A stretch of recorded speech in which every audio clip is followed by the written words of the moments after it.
Hey guys, welcome back to my channel. Today I'm sharing with you one of my all-time favorite recipes. We are making apple crisp today. I've made this for years, but I have switched my recipes a couple times, and this one is a really good one. I found it on Pinterest. I will have the entire recipe linked down below if you want to follow like the actual directions, but I'm going to show you how to make it today. If you are new to my channel, make sure you're subscribed. I would absolutely love to have you. I make tons of cooking videos on my channel, cleaning, organization, and motherhood. So make sure you're subscribed, give this video a thumbs up, and we're gonna get started on this apple crisp.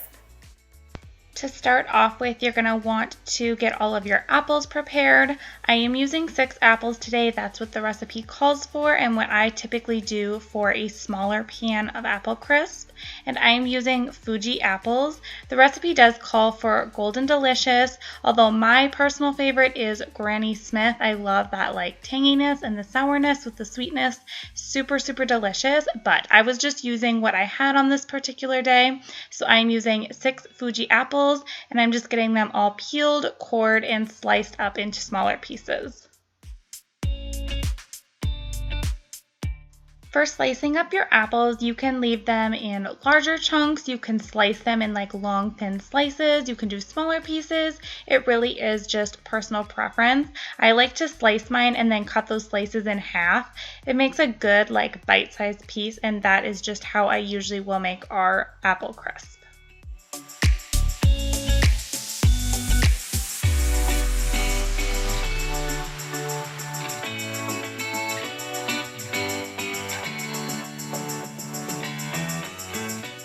You're going to preheat your oven to 350 degrees, and then we're going to be preparing the apples.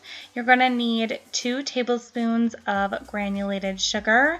You're going to need about 3/4 of a teaspoon of cinnamon, and you'll also need 2 teaspoons of lemon juice. You're just going to mix all of this and coat your apples in it very, very well.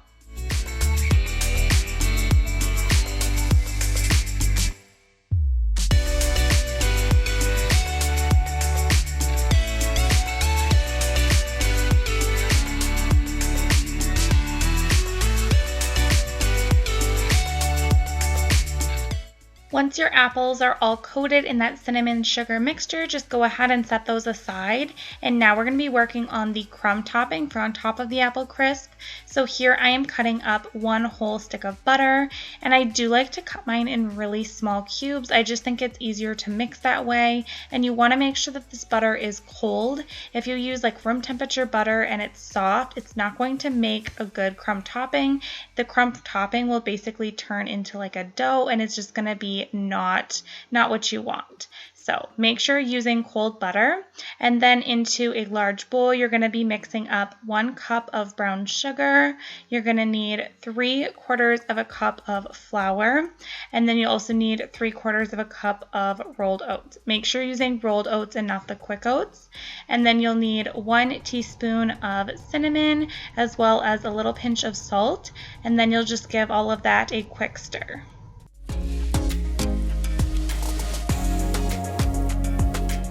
Once all of your dry ingredients are combined, that is when I like to add in my butter that's all cubed up. And then I just kind of mix it together with a spatula to start. And then you actually want to use a pastry blender if you have one to kind of crumb all of this together. But I did not have one, so I was actually just using my mashed potato masher. It does not work the best. I definitely would say use a pastry blender if you have one, but that's just something I have not purchased for my kitchen, and I really need to get one because every time I make apple crisp I do struggle a little bit with this part. But I like to use my little mashed potato thing, and then after a while I kind of use my hands at the very end and just get it into like that nice crumb consistency that you want. It's important that you're not just like blending this together like you would a cookie dough. You want it to be nice and crumbly because this is going to be the crumble for on top of your apples.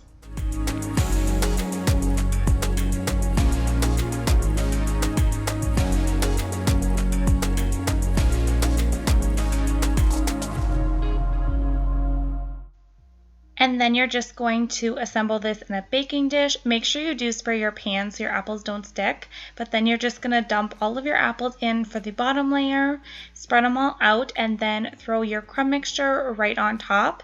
And I am using, I think it's a 7x9 pan.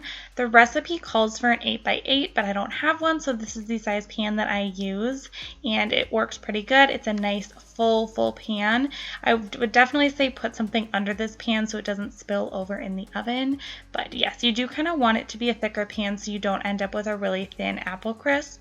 And then you're just going to throw this in a 350-degree oven for 30 to 40 minutes until your apples are soft and cooked through and the crumb topping is nice and golden brown. And this is seriously delicious.